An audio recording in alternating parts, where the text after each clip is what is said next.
कंहिं बि औरत जो उम्मीद सां हुजणु न रुॻो संदसि लाइ पर उन जी औलाद लाइ बि इंतिहाई अहम ऐं नाज़ुक मरहलो हूंदो आहे।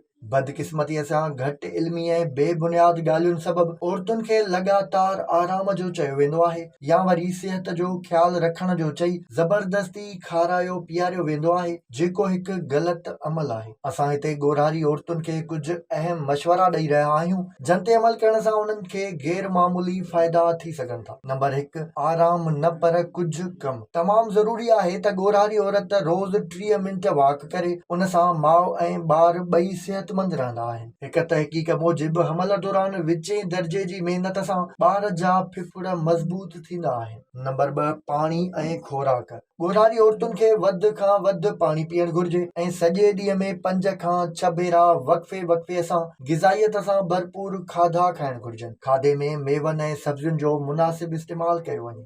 नंबर 3, दवा खाइण में एहतियात। हमल दौरान कंहिं जे चवण या तजवीज़ करण ते दवाऊं खाइण खां पासो कयो वञे। यादि रहे त हर दवा जो पंहिंजो कीमियाई असरु हूंदो आहे जेको तव्हां खे नुक़सान बि पहुचाए सघे थो। विज़िट कयो अवामी आवाज़ मीडिया ग्रुप जी वेबसाइट awamiawaz.pk